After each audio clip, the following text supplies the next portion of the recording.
Once more, you owe me for letting you sail around on me ship. But that's okay. I'm the kind of gal who can play the long game. Sometime in the future, I'll be in need of your services once more. You can pay me back then. All right, come on. You've got a job to do. Lives to save, goals to kill. Better get to it. That Bannon's a real siren if you ask me. Even after the beating is taken. Bulging muscles, pretty yellow hair. I'd be willing to bet the barrel of his piece is longer than a ship's mast as well, if you be understanding me drift. It's a shame, in all honesty, that he's one of them foolish holy men. Though even that ain't so bad. Lily Roth loves herself a challenge.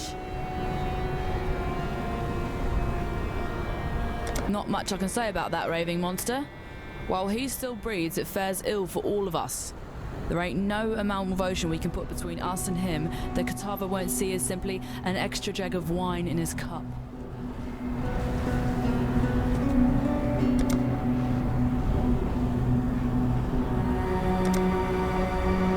Time and... Welcome ye, Tauriath. Smell that fresh land lubber air.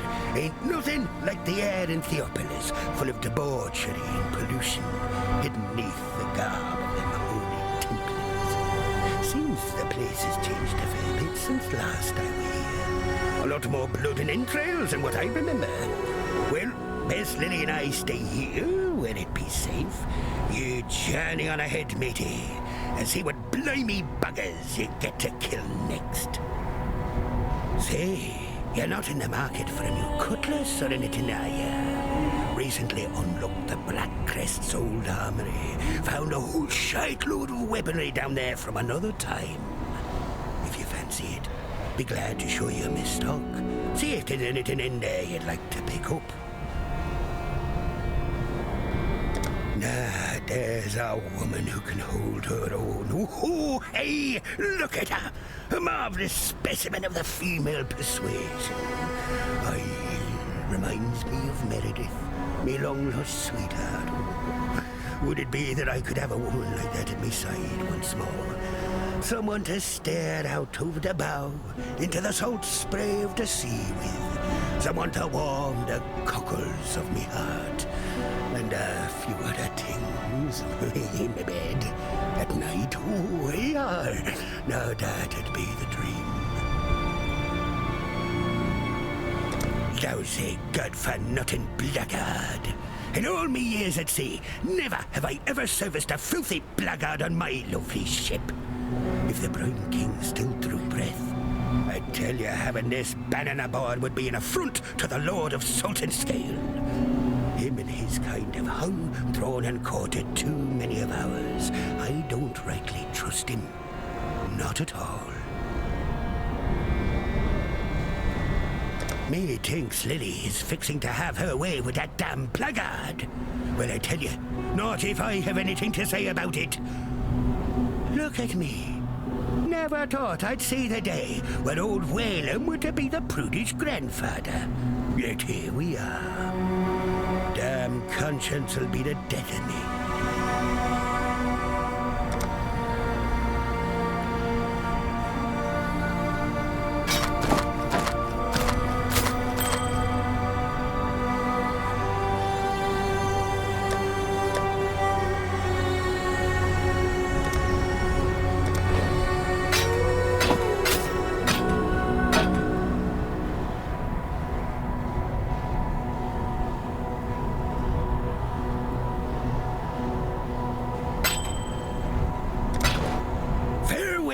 And calm seas.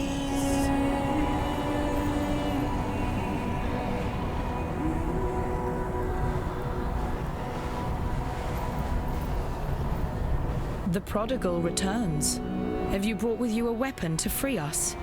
The ravenous one has only grown more hungry since you left us, and I fear your efforts may be too little, too late. Kitava has all but destroyed us here, and our poor departed Utula's cultists have taken hold of the city. There's little ground left to tread that won't cause the grasping claws of Hinekora to reach out and wring our pretty little necks. I see your eyes, Exile. You wonder why I am here instead of at the Overseer's Tower. I'll tell you the horrible truth. The tower has fallen to the infernal devices of Kitava. That witch, Violenta, is to blame. She lowered a secret ladder and led Kitava's cultists right to our very beds. Bannon and I barely escaped with our lives. Together, we cut through the hordes, but it was no use. They had us surrounded. Bannon created a distraction which allowed me to flee. When I last saw him, he was perched atop the rooftops, holding off our enemies, though how long he will last, I cannot say. If you are going that way, perhaps you can find him and return him to me. I have grown fond of that Templar. The fire of Namahu burns within his belly. It would not fare well for us in this war if that fire were lost. I believe Violenta was not of sound mind. At night, we often heard her cry out in sleep, fearing unseen things. I wanted to toss her out on the streets, let the beasts of this fallen city tend to her madness. But Bannon refused to leave behind one of his own. Would that he had listened to me. Violenta thought that if she gave us up to Kitava, the Ravenous One would look kindly upon her.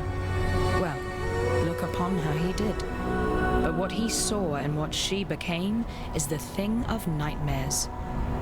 Her nightmares, perhaps.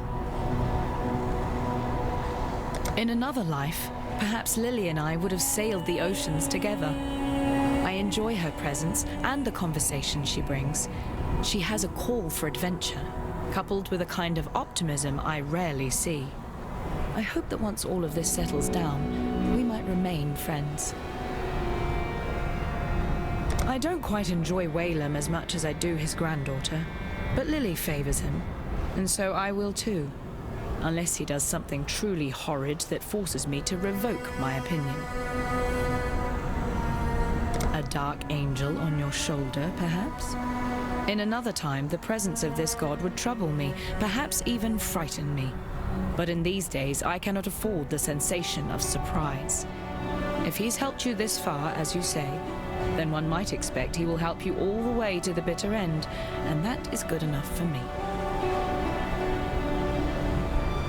Kitava's appetite has grown bigger than even his devotees had expected. His hunger moves faster now than his followers can keep up. I suppose the canals were the perfect answer to their problem, really. They converted them into one giant feeding trough to bring food to his mouth at a speedier rate. Before their god rose from the depths, Utula and his cultists had direction. They wished to see Kitava free to stage his horrifying banquet. I was foolish enough to believe these theological mumblings as symbols for Karui freedom. Now that their prophecies have come to fruition, the cultists have lost their minds. It's hard enough to believe the end times of your chosen religion will ever happen, let alone to last longer than the final pages of your holy book.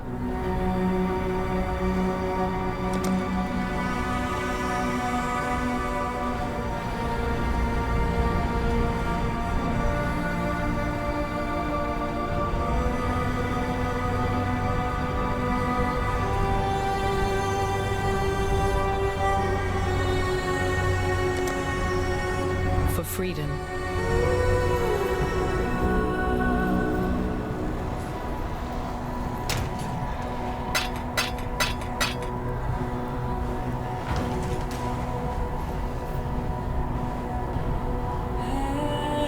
It is good to see that you survived, my friend. But then, you have fared far worse. The froth of a violent ocean should be no problem for you. While we have been absent, Oriath has become a necropolis, a swarm of Kitava's wretched servants. The situation looks more dire than I had first anticipated. Before we make our move, we must know what we are dealing with. I send you, Exile, as a scout, as the only scout that would stand a chance moving through the shifting forms of this nightmare. You must discover where Kitava resides. Only then can we issue our final blow. You needn't fret. The Dark Ember is still safely in my possession, and will remain so until our final confrontation with Kitava. That that carnivorous blasphemy will fall like a log cut from the darkest of forests, and we shall watch him burn as Oriath and the rest of this world breathes a sigh of relief. Lily Roth is a noble... how do you say it? Scallywag? I have witnessed the rise and fall of many great men and women over the eons, and Lily is well on her way to being amongst the very best of them. I suspect one day her name shall be sung in salty taverns the world around. I must remember to keep on her good side, now that she can see me. The beautiful pirate princess hunting down the great god Sin would make for a fantastic tale, I'm sure, but one I would rather have remain in the pages of fiction. Aside from my own presence, I no longer feel the vibrations of other gods.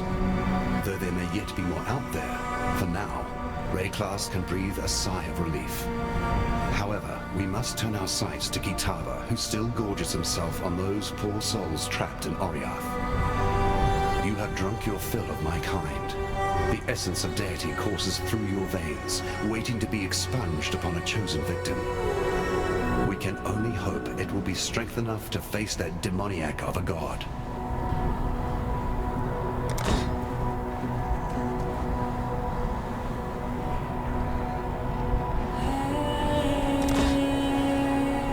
Goodbye. A fine day for exploring. The Mortonomicon Exitio Immortalis, as its lengthy name implies, is quite the difficult read. As a layer of extra security, it was written in the ancient language of the newcomers that were instrumental in the founding of our religion. Very few people can speak it, let alone read it. I'm deciphering the language at the same time that I'm translating and researching. It's mentally taxing to the extreme, but I have no choice but to soldier on. You can see him too. I thought I was hallucinating. Wait. You're working with him. Do you know who that is? He's the original evil. I won't have anything to do with a monster like him. It's all on fire. It's absolute madness. My heart aches for what they've done to my home, but I have a duty to perform, or else a worse terror than this might descend upon the entire world. I don't know her very well, but she seems very determined. I hope she survives all this. Have you seen their little black cat? I know Oriath is in chaos, but I can't help but feel my spirits lift when I see how cute and unafraid it is. Everything's gonna be all right. I just know it. In all my research, and believe me, I've done more than most, I've still never been able to figure out who the newcomers truly were. They learned our language, but theirs has been mostly lost over thousands of years. It has a completely different grammatical structure, too, so translating it is a slow and difficult task. If only I could find that elusive shrine. Go well, Exile. Greetings. Greetings. Good tidings to you. Ahoy!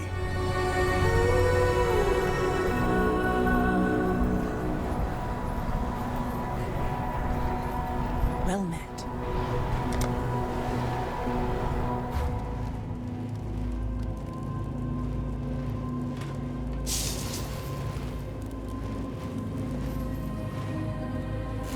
I'm so glad you're here. What really excites me is the possibility of finding relics here.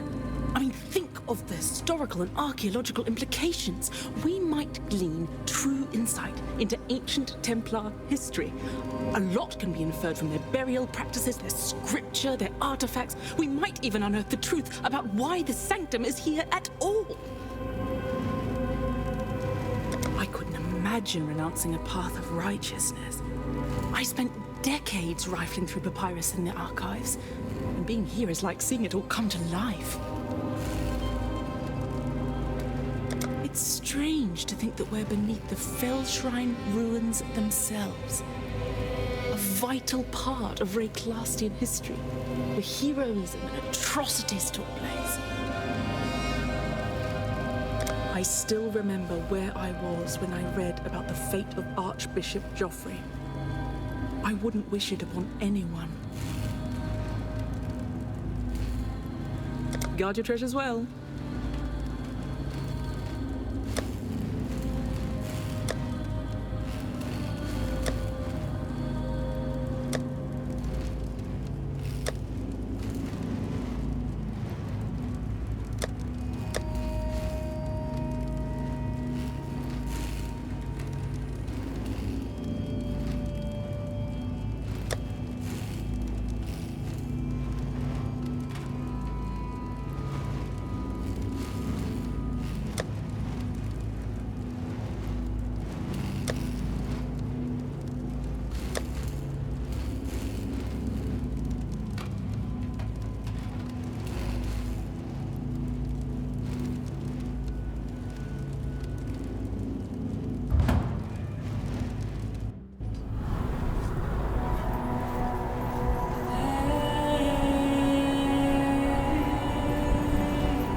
Exile.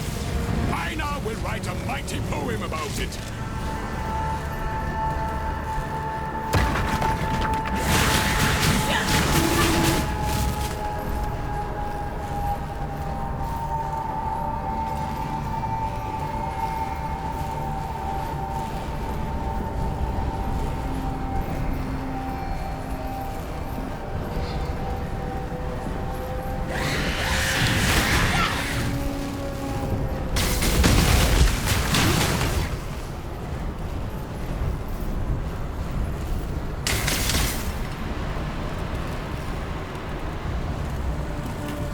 You there!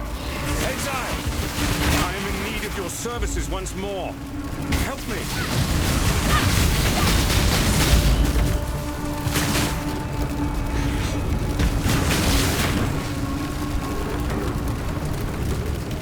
Phew.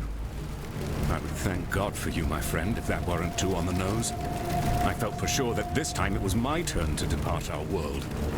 Kitava's cultists surrounded Lani and I a while back. We split up and I led a distraction so she could make best her escape. Funny, I really should have considered my own plan for evasion once I'd allowed her hers. In any case, it is good to see you again, Exile. Let us talk more in a safer space. I shall meet you back at the docks.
Shannon is alive and well.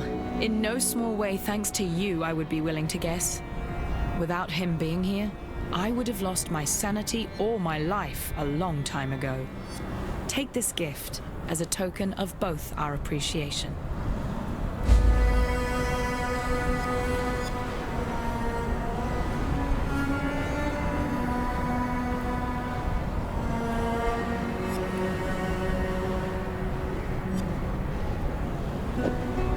Now that you have returned, and we have managed to sturdy ourselves once more abreast this mighty ship, I ask of you one more favor.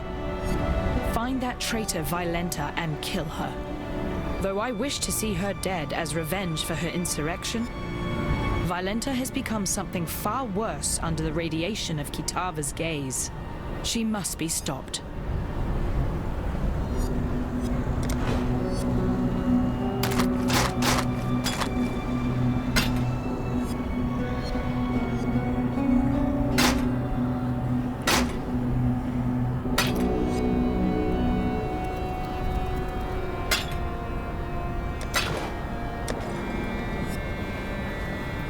Now that the Brine King is nothing but crab meat, his sunken domain, the ancient city of Soartha is ripe for the plundering. My granddaddy once dedicated a good portion of his sailing life trying to hunt down the location of that monolithic city. Then, while he were otherwise indisposed, yours truly tried to follow in his gnarled footsteps, track down the teardrop, a pearl as big as your head, carved with the clues to the city's subaquatic location. I was this close to completing my grandfather's legacy when those damn Templar privateers raided me ship and took off with the teardrop, threw it in their reliquary here in Theopolis. As it were, now's the perfect time to retrieve that dazzling pearl. Think you can nab it for me? I'll make it worth your while. Maybe tickets off the list of things you owe me. Every cell-dwelling lad or lass knows of Soartha. They call it a city, but more of a slaughterhouse than anything else. Old Salty himself ruled over the place, treating its citizens as morsels from his own personal pantry. Those who weren't devoured outright were picked to try continue his family line. They became fishwives like that pretty young Nessa near ended up being. Well, the Brine King, as you know, was forced into a slumber beneath the ocean, and the city was said to have joined him there as well. A few folk managed to flee from the collapsing coral shards, start new lives for themselves, but I'll be reckoning they left all their valuables behind. Were a long time ago now. Them privateers took the teardrop, threw it in the reliquary, then took yours truly and threw me in those goddamn slave pens. Far as I can tell, they never did work out what the teardrop were for. Lucky me, I suppose. It was tough, but with the help of a few other undesirables, I managed to find me way out of them pens and into the reliquary. Made an attempt to burgle back what was burgled from me. Boy, did we sure underestimate the size of them guards the Templars had on the place. Only I managed to escape unscathed. My accomplices weren't to be so lucky. They ended up in Ray-classed, much like yourself. In fact, I believe you may have crossed paths. Creighton? Elira? Oak? Time and tide. Was a time when the ladies would be begging for a bit of old Whalem, but I ain't felt the warm caress of a woman in a long time, and it wounded me dreadful. During me time on the sea, I heard tale of Queen Exile and her penchant for using this land as a kind of vault for all her special shinies. One such shiny be her famed love potion, supposed to attract the drinker's ideal mate to their loins, even if that mate be far across the sea. Old Queen Exile kept the liquid in the skull of her favorite lover. Them damn Templars probably got their hands on it by now, and the potion's bizarre container has me thinking they probably went and tossed it into the ossuary along with the rest of the bones they got lying around. Exile, be ye the friend I believe you to be, then find the potion for me, so that I can experience true love once more. Fair winds and calm seas.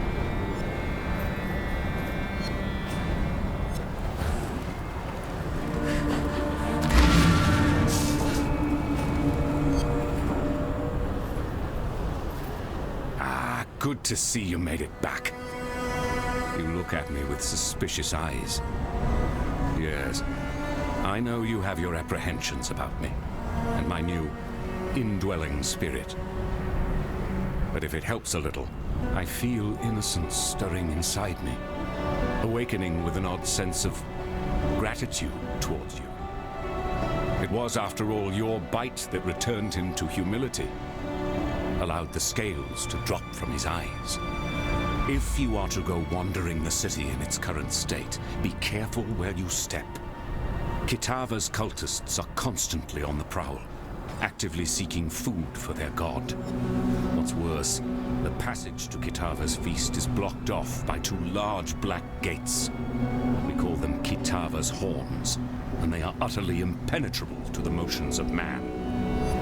There is but one way in which we can reach Kitava and deprive him of his eternal meal.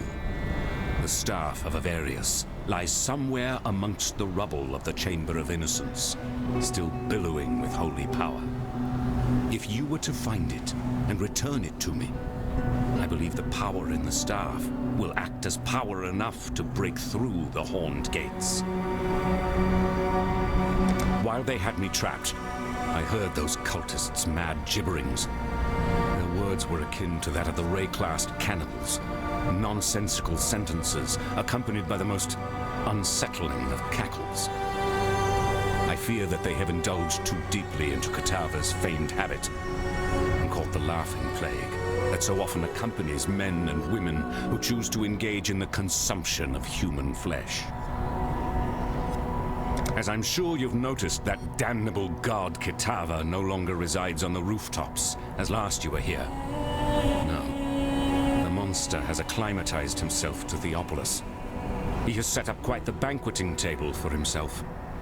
It appears he believes he has a lot of consumption to catch up on. Best I can tell, his new residence lies through the ravaged Oriath Square and past the canals, now the feeding troughs.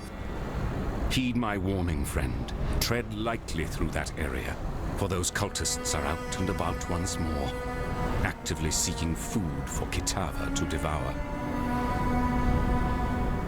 I wouldn't blame you for being curious about the god now dwelling within me.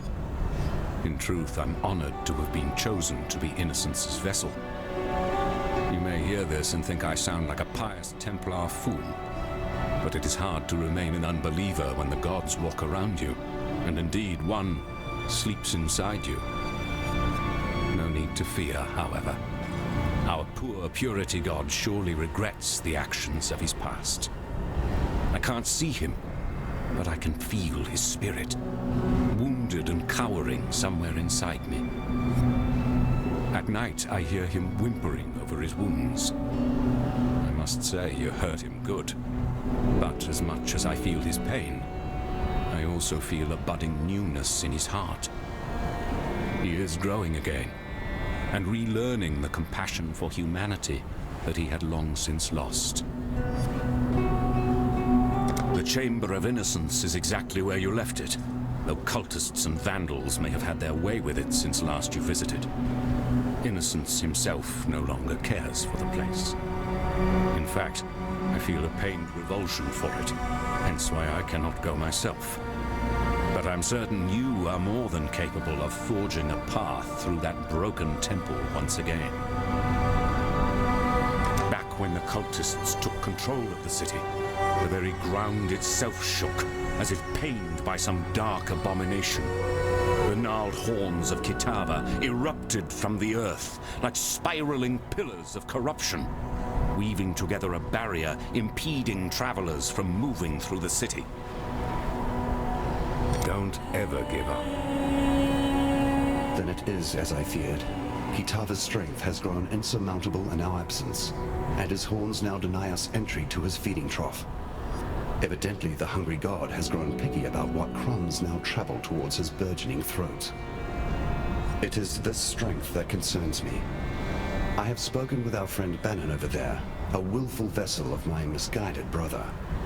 I knew eventually we would need to enlist my brother's services, though I had hoped we need not do so this soon.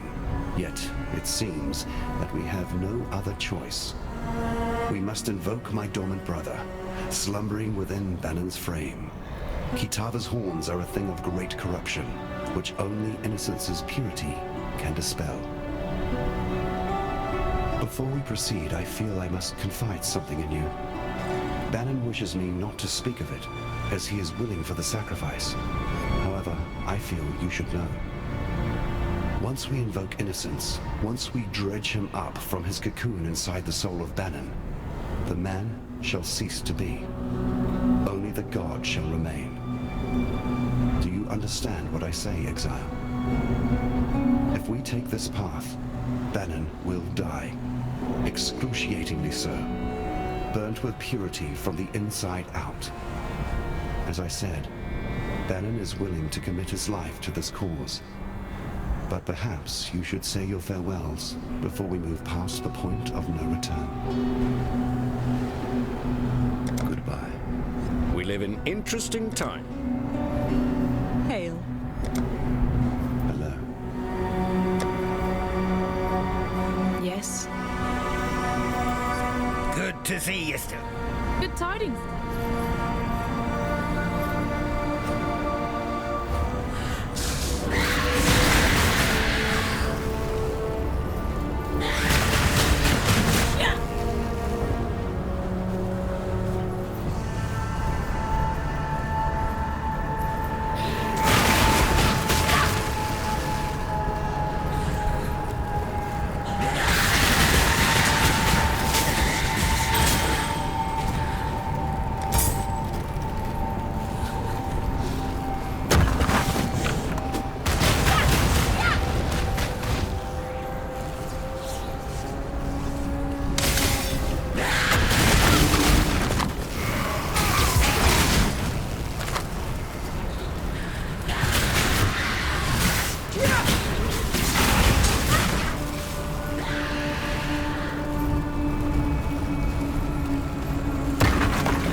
Nothing can stop me this time.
remember, we do this for freedom.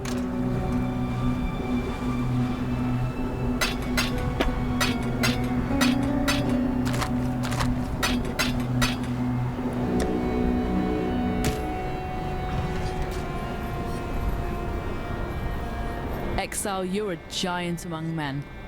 You got no idea how long I have yearned to have this beauty once more in my hands. The teardrop is surprisingly still in pretty good condition.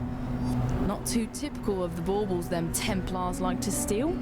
We'll stick around a while longer, but once things settle down, my grandfather and I will be setting sail with Sir Arthur firm in our sights.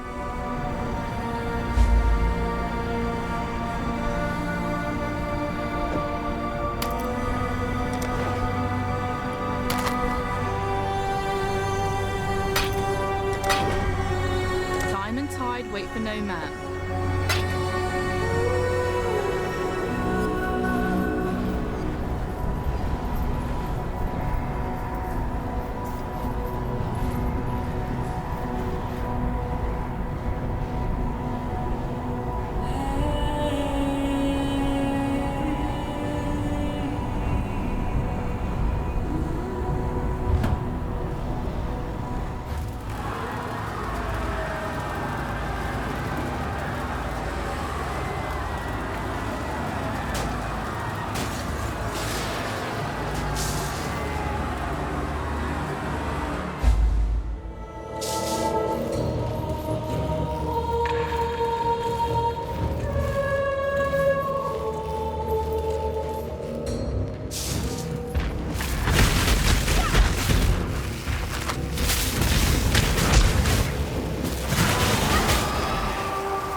I'm here. Greetings. Ya found it! Bless your boots, Exile! Me lady problems will be over at last. Let's give it a go then.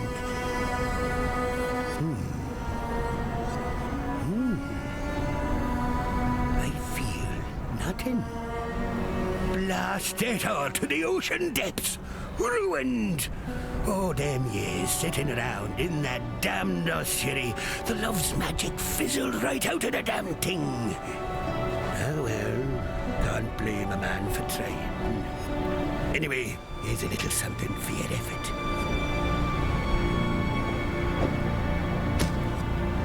If you're thinking about dying, trust old Whalem. Don't. Who there?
return from your hunt triumphant, then Violenta is dead.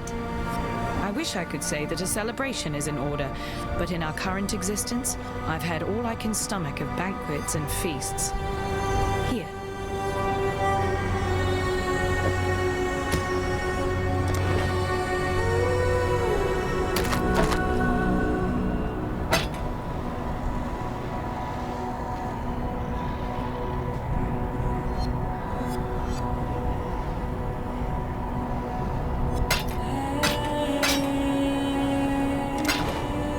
Remember, we do this for freedom.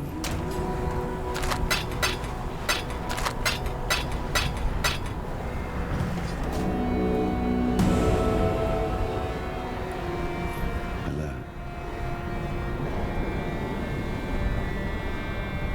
Remember, humanity needs us. Good tidings to you. Who there?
Yes? I'll see what I can do for you. Yes.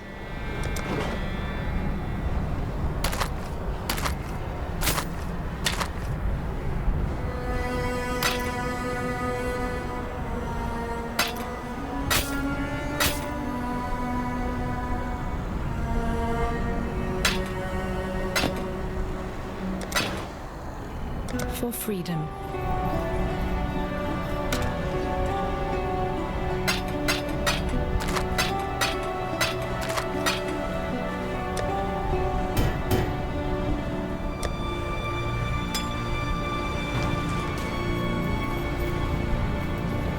Good tidings to you. Good to see you.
freedom.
fear I have not been entirely honest with you, my friend. While it is true that this staff can forge a path for us through Kitava's horns, it has the ability to revitalize innocence into waking fully. And that is where the staff's true power resides. In this act, I will become his host in the fullest sense. And together, he and his brother Sin will be able to ally with you against the forces of darkness. I bid you farewell, Exile, for where my spirit is set to travel, there is no return. Win this battle. Defeat Kitava. Free our people. I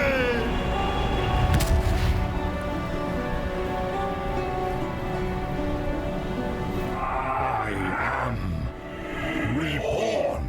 A new god in a troubled land. Brother, you have seen better days, I am sure. But for now, you must rouse yourself. We have work to do. If ever you wish to make right the wrongs of your past, help me now. As once I asked you in the early days of mankind. Do this for me, and I shall consider our quarrel to be at its end. Go, do battle, anointed Exile. Though my brother and I will aid you, I sense the universe conspires for you to be the savior of our world on this day. Go, do battle. May humanity flourish. Bannon was a man whom I greatly admired, possibly even loved. My heart is grieved to see him depart from us and journey to the home of Hiniquara. Yet, he sacrificed himself so that we might live, and stood true to his convictions. This god, this born-again innocence, fills me with unease. Though he appears repentant of his past transgressions, I do not believe he should be forgiven, nor that he should tread this earth any longer than is required.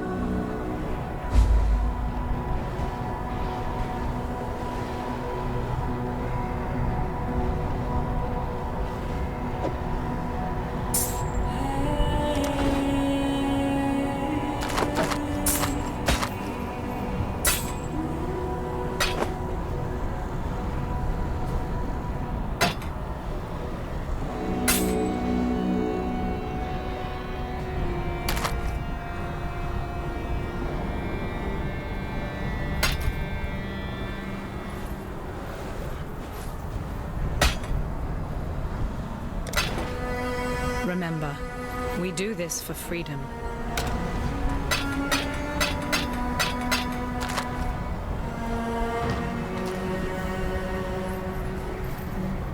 Good tidings to you.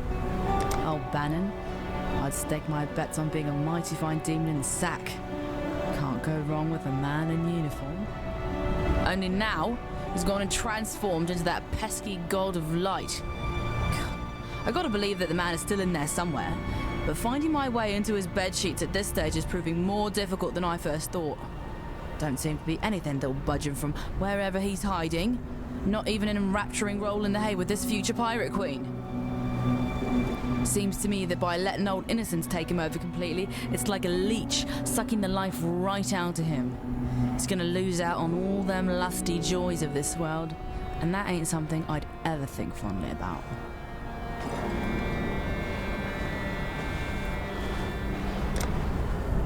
Time and time. Ahoy!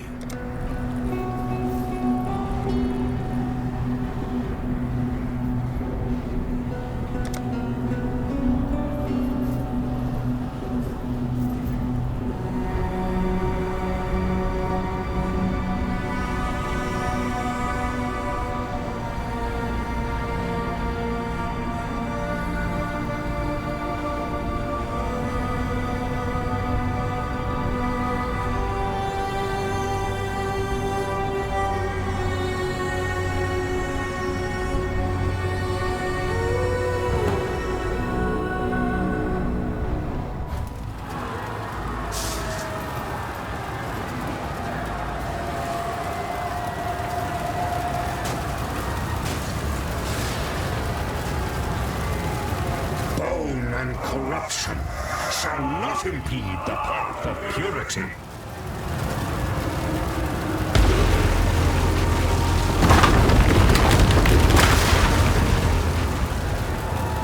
Go, do battle, anointed exile.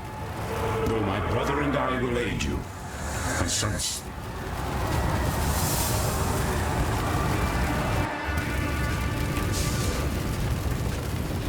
This time, I will eat his heart.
is it.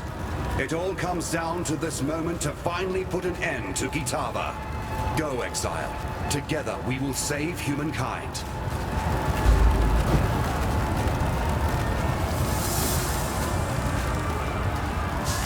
I shall strike you down.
Yes. The world kneels at my feet.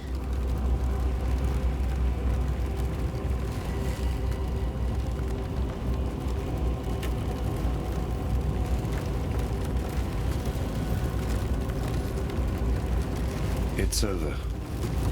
We emerge victorious. It was always a fool's errand, yet somehow your courage has carried us through.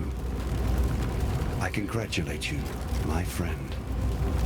Your world may have exiled you, but there will always be a place for you at my table.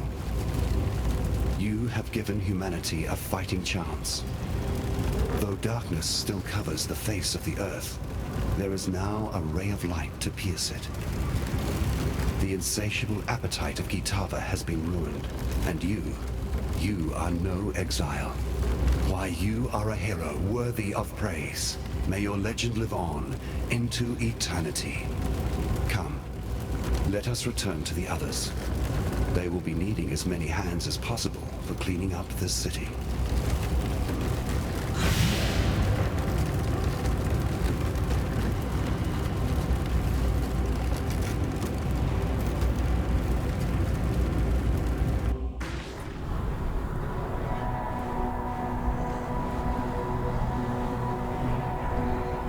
You won the day. But you look more than frazzled, witch. Might be time to bury your head in some forbidden occult books for a while. Or whatever it is you do for fun. I know folks like us aren't suited to rebuilding efforts and honest work. Just say the word and we'll sail on out of here.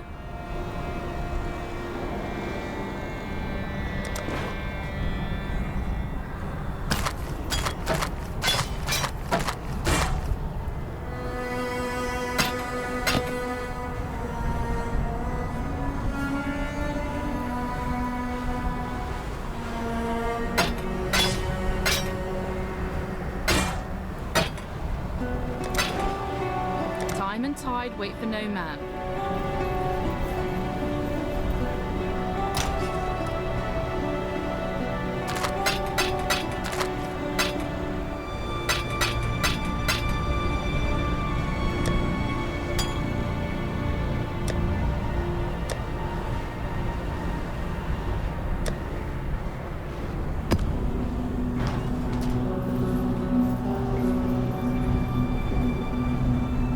Tidings to you.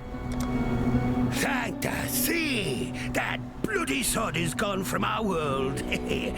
Can't tell you how many times I've heard them Karui savages gibbering in fear over that cannibal god. And of course there's this horror to account for as well. I don't think there's a man, woman, or child in the world that won't be praising your name tonight over a glass of their finest grog. Speaking of which, where's a man to go to find a little fire water around these parts? If you're thinking about dying, trust old Whalem. By the light of Ramako, you did it.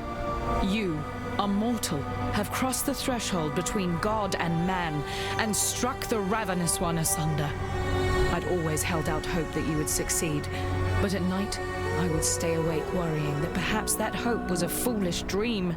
But you've done it. You are no longer an exile, my friend. I honor you, and I'm certain the rest of the world will honor you as well.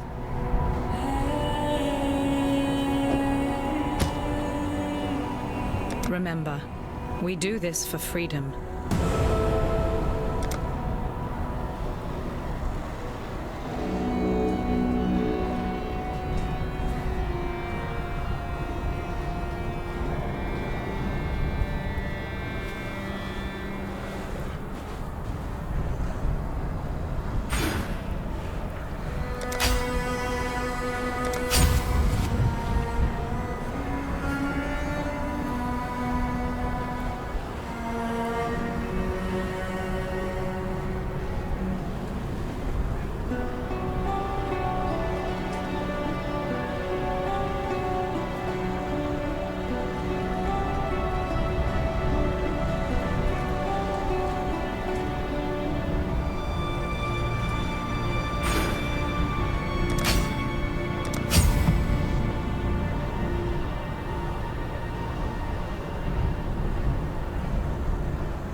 Innocence.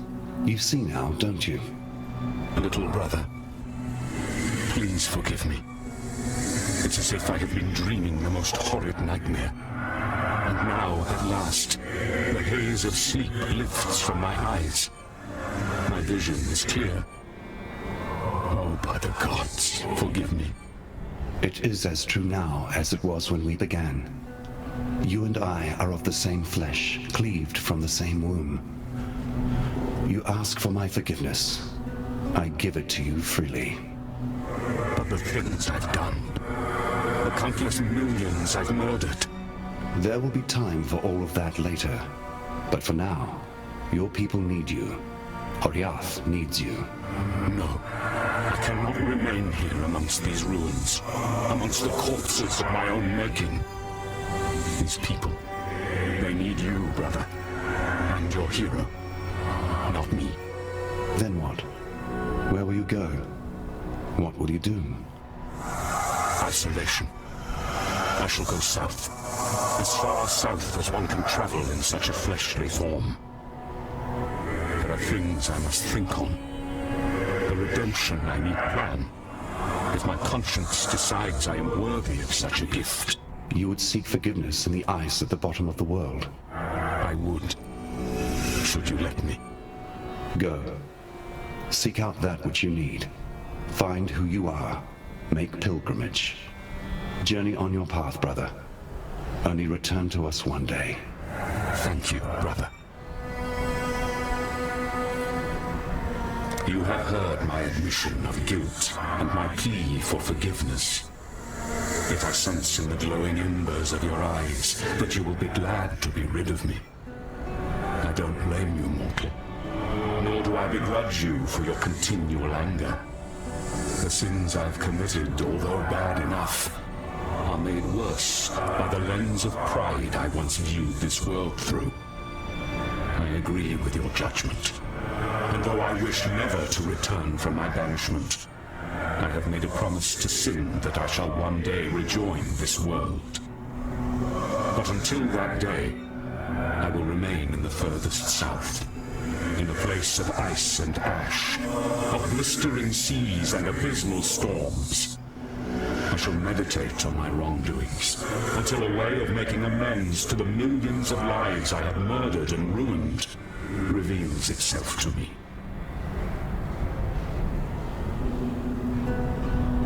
Go, do battle them. Hello. Hello. Goodbye. Hail. Hello there, Exile. Do you see that? God is here. That's him, incarnate. What's he doing with his brother? Has he somehow reconciled with the original evil? I'm so very confused right now. I knew everything would turn out all right. I had faith in you the entire time. Go well, Exile. Good tidings to you.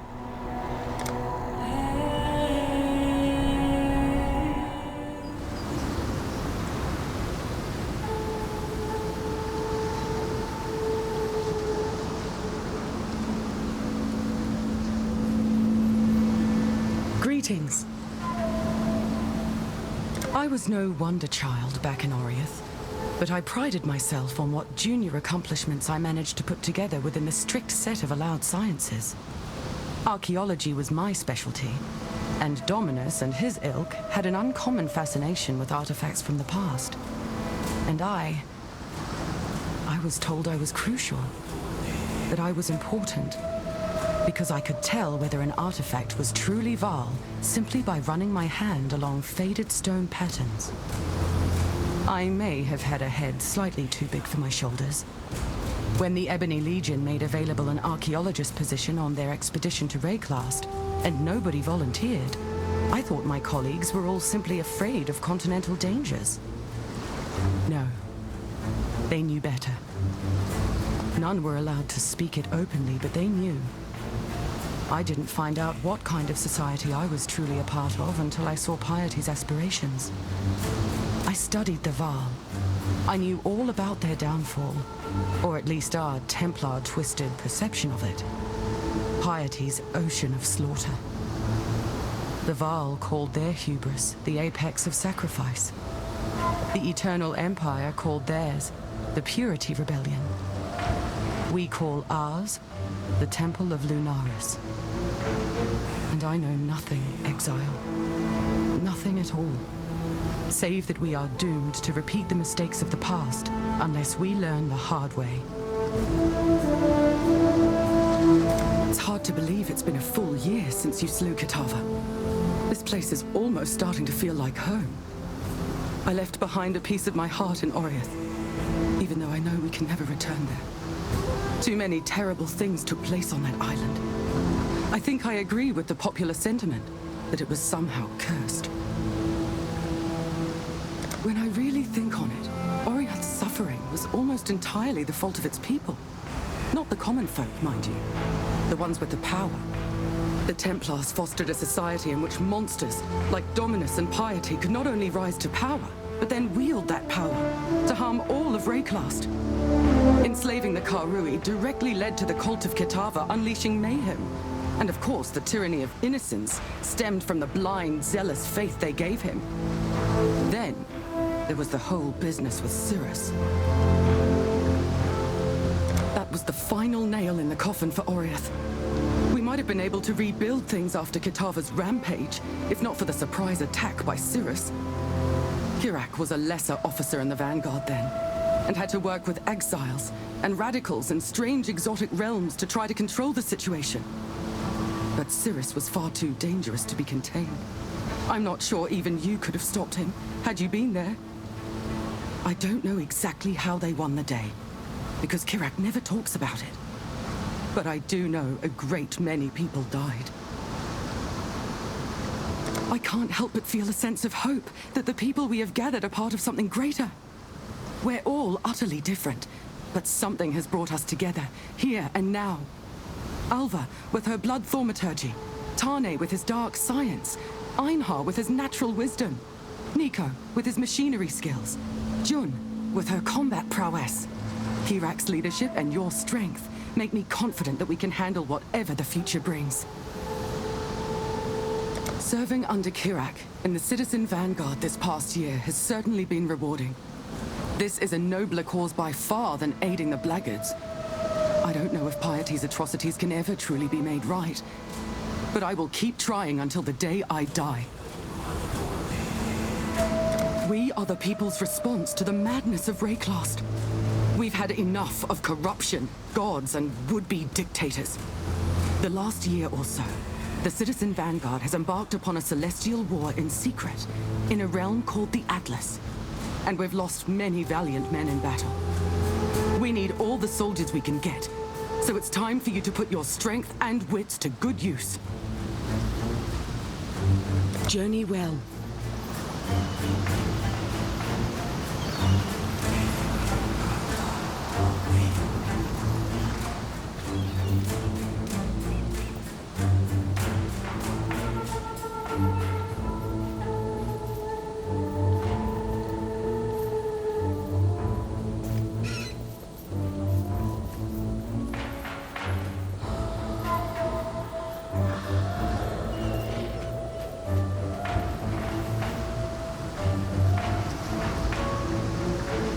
I should have never come back here.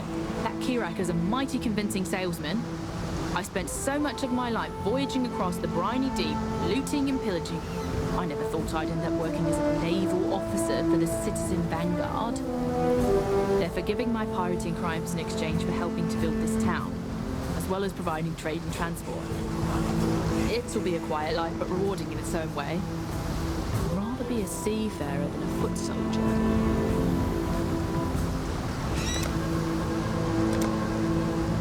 Time and tide wait for no man.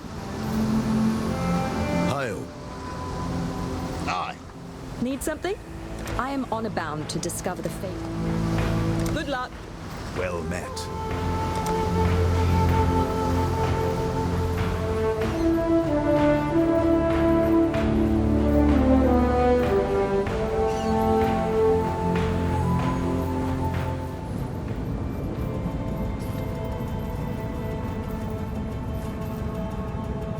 Hear that? Never mind. Kirak's a good egg. Don't get me wrong. I just think it's mighty suspicious. No. I'm here because I want to help out. I have to remember that. I have bad thoughts sometimes. I can usually tell the difference between the voices and my own thoughts. But spending time in the Atlas makes everything feel surreal. All I know is there are good people here, and I want to do my part. Kirak's been kind to me. Kirak's a good egg. Don't get me wrong. I just think it's mighty suspicious. No. I'm here because I want to help out. I have to remember that. Stay in the light.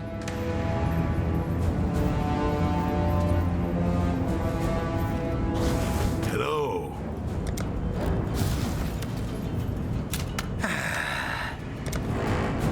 Greetings.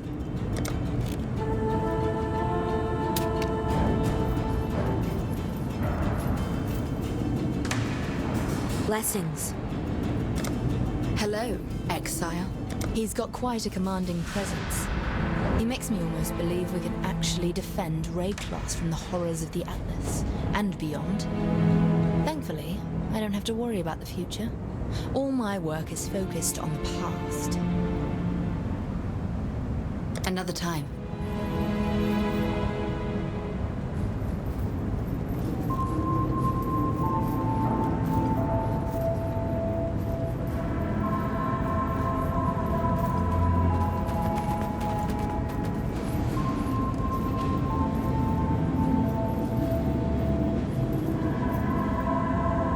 Peace to you. master called alchemy the science of turning learned men to fools. Every half-wit with an alembic would try to turn lead to gold or formulate an elixir of eternal youth, and Master Lucan was no different. But men like him rarely saw the magic in alchemy up close. The sudden bubbling of a liquid, the heat growing in your hands, the vibrant colors and foul odors. Much knowledge is lost at a safe distance. In truth, the power of alchemy is not in turning one thing into another or creating miracles.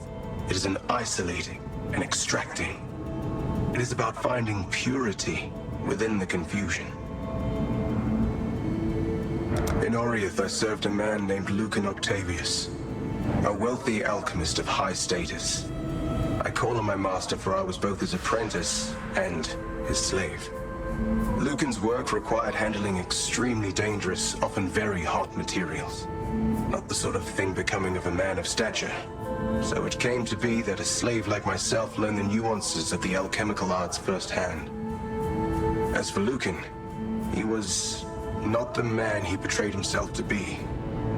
He was more dangerous, more explosive, and more unstable than any material I had to handle.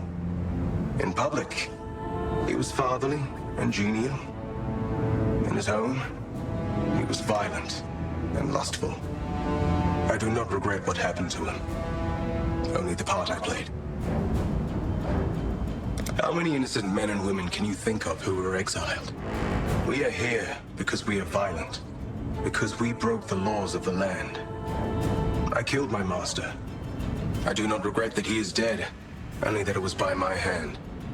My master was a sick man with dark proclivities. A sickness of the mind that no alchemy could hope to cure. And he passed that sickness on to me. I was never violent until that day. Until that day, I could not fathom how one man could take the life of another. But Lucan drew out of me an anger I did not know I was capable of experiencing. It overcame me, forced me out of my own body, and by the time I was in control again, my master was dead. That anger, that darkness is still in me, Exile. And that is why we are here. To conjure a creature of darkness, we use the flesh of the dead. We destroy that flesh and draw out the ill will that inhabits it, giving it form. My hope is that one day we may do the reverse. Destroy the darkness while leaving the flesh unharmed. To that end, I've acquired a rare ichor. There's no other like it in this world. The very essence of a human. For all intents and purposes, its soul. This individual was cruel beyond measure, or so I've heard, though not incapable of kindness. This ichor is robust enough that it might be injected into an entity of equally cruel temperament and may be given new life. Now, imagine if we could then destroy the darkness. Could this cruel soul be purified? Could it be brought back not only from the dead, but from the precipice of damnation? That is my true goal. Though I know little of my natural heritage, I know enough to understand the implications of your victory against the Karui god of war. Did his long slumber weaken him? Or have the gods been greatly exaggerated through the evolution of myths? In either case, this undoubtedly means we will find no divine help against the intrinsic darkness. They are not the keepers of mankind many believe them to be. May the darkness spare you.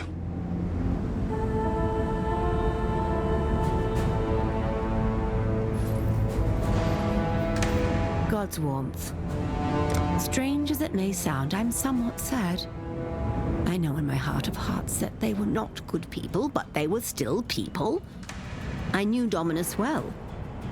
We worked together, ate together. There was a time when I would have called him my friend. And Piety was fighting her own demons. I hope God sees fit to forgive their souls. And mine. The innocents you slew was not the God I know. My God is selfless, humble. Yes, he is prone to burning sinners, but who among us isn't? You just wait, Exile. Eternity will prove me right. I see you've scavenged some oils with your sticky little hands. What in God's name are you planning to do with him? Oh, don't bother answering. I don't actually care, as I have a much better use than whatever nonsense you had planned. Bring me a few phials of those oils, and I'll anoint your amulet and rings, as is tradition among the clergy. Such a blessing will unlock gifts within you that you may not even know you had. God helps those who help each other, after all. Farewell.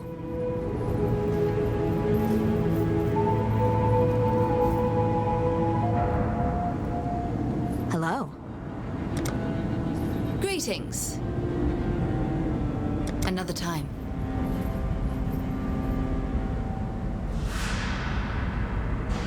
Long day.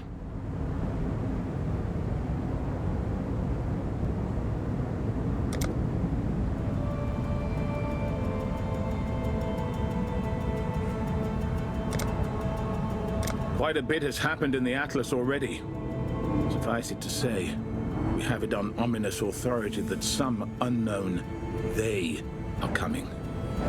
Judging by the one who gave us that warning, all of Wraeclast would be in jeopardy should they take notice of us.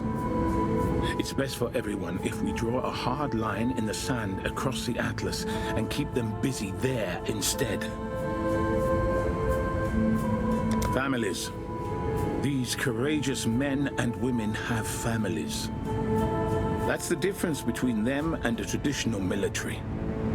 No disrespect to my old comrades in arms, but this organization is not comprised of solitary, violent-minded young men. The Citizen Vanguard is a volunteer effort filled with the ranks of ordinary people who are tired of the endless parade of doom and nightmare we call Wraeclast. I said we'd all have to work together to face what's coming. And that's exactly what we're doing. The Atlas is a grave threat to mankind. A realm unlike any we've seen. It offers up your wildest desires, urging you ever onward into madness and danger. And yet, it may be our greatest defense as well. The Atlas draws the attention of eldritch creatures that would otherwise destroy us without a second thought. It's too dangerous to interact with, but too valuable to be left alone. You can see the position that leaves us in. We used to have the Atlas fully mapped, but it changes, it grows. After recent major events, it completely changed form. We started from scratch at a moment we can ill afford to be blinded. The more you explore the Atlas, the better our chances of survival. The map device will transport you to a land unlike any other. We call that land the Atlas, a formidable, uncharted territory which harbors the greatest dangers man has ever seen. The device itself, or the devices, rather, since we've managed to acquire 3, have a rather long and storied history. As our resident archaeologist, Helena, might know more about that kind of thing. The Maven is a powerful entity with a penchant for forcing combatants to fight to the death. Then she resurrects them to do it all again, over and over. Oh, she's tortured more than a few of my men and added them to her collection. My own brother included. A previous exile worked with her on our behalf, catching her interest for a time. That didn't last. Don't let her make you part of her collection. My brother, Baron, was one of the Elder Slayers. I'm immensely proud of him for that. But the toll of that victory was too high. It cost him his sanity. In my first campaign in the Atlas, I worked with an exile who was forced to slay him. It couldn't have ended any other way. I thought that would be the end of it. But the Maven collected Baron and keeps resurrecting him for her sick games. When all this is through, there will be a reckoning with that creature. Mark my words. They were not the first to find the Atlas, but they may have been the most impactful. They worked with a woman named Zana Kaiserius to seal away an entity called the Elder that dominated that realm. And that victory cost most of them their sanity. Not long after, I worked with Zana and a powerful Exile to defeat the mad Elder Slayers, who by then fancied themselves conquerors. Unfortunately, we were too slow. And the leader of the Elder Slayers, Cirrus, escaped from the Atlas and devastated Oriath's rebuilding efforts. Talk about kicking us when we're down. You've not seen tragedy until you've seen former comrades forced into killing one another by circumstance. Cirrus could have been our salvation against the coming darkness, had he not been consumed by his own. The powerful Exile I was working with at the time gave her life to deal Cirrus a near-lethal wound, and then 800 of the Vanguard died finishing the bloody job. I myself earned an injury that will never fully heal. And Zana, well, often the heart suffers deeper cuts than the body. That was the last time any of us worked with her. It's clear our little island is no place for men to live. Even cursed, one could say. Though we are not entirely blameless for those disasters, we thought Kitava's rampage was bad enough. Let alone the domination by the Templars and the crackdown under innocents. But Oriath was attacked yet again while you were gone. The rebuilding efforts were all for nothing. The Vanguard undertook the largest evacuation in history, hundreds of ships, and Oriath has been abandoned. No small irony that the Oriathan people now depend upon the Karui we once enslaved. I always said that if you kick a rower in the butt, one day it'll kick you in the head. But I underestimated the honor of our new hosts. They're different after the death of their gods, and we are too after the departure of ours. I wasn't a believer, but I can feel it. We're on our own. We're going to have to work together to face what comes next. She's got a long and storied tale involving the Atlas and her father. But we'll have to ask someone else about that. I'm not one for gossip. All I'll say, our campaign in the Atlas resulted in the death of a man she loved. She seemed filled with despair after that. And then that sadness became anger. I know what a desire for vengeance looks like, Godslayer. Someone's going to get what's coming to them. I once swore I'd never trust a blackguard in my life, reformed or not. I've had to begrudgingly rethink that notion. Helen has been crucial in putting together the pieces of Rayclass's ominous and ancient history. Everything we face today has its roots in the evils of the past.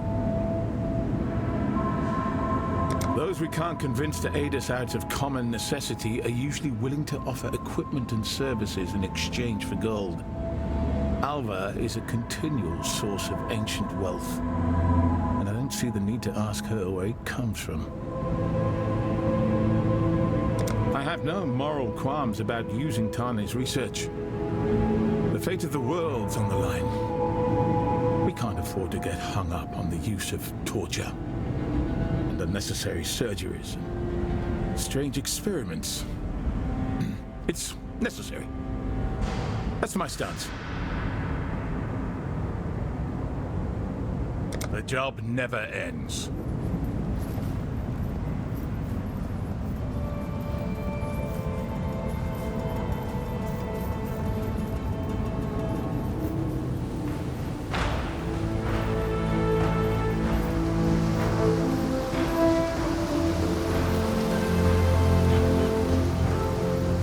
Greetings. History, as I was taught it in Oriath, seems very skewed now. There were a great many events that were hidden from the public eye, and the use of map devices throughout the ages was one of those secrets. We know Malagaro experimented with one. There was also a map device in the possession of the Templars, though they did not know what they had. As far as we know, map devices can open portals to almost anywhere, even locations not of this world.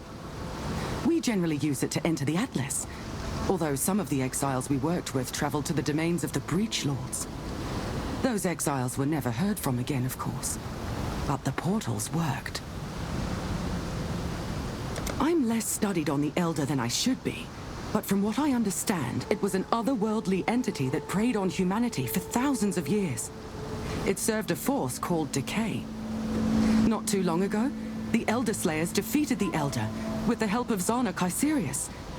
But that seems to have simply led to another problem. The Elder's absence means the Atlas is a prized trophy left undefended against a cosmos full of hungry horrors. While it may seem like control of the Atlas is constantly under contention, the first war of ownership was actually not too long ago. It's hard to say whether the Elder created it or simply found it in ancient times, but the realm served as a haven from which humanity could be preyed upon for thousands of years. 20 years ago, a man named Valdo Caesarius, Zana's father, was trapped in the Atlas by the actions of High Templar Venarius. Zana's father learned some measure of power over the Atlas and became what we call the Shaper. He waged war against the Elder for as long as he could, until his daughter led the Elder Slayers to a final triumphant victory. Unfortunately, Valdo was too far gone by then. They are probably better referred to as the Elder Slayers now, but for a time, the Vanguard battled Baron, Veritania, Drox, and El Hesman for control of the Atlas. The leader of the Elder Slayers, Cirrus, was far more powerful than the rest.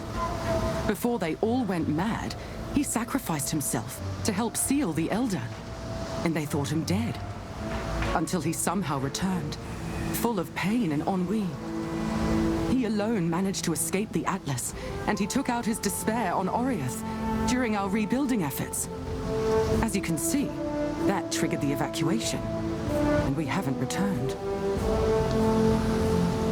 Till next time, shall we keep, Savior?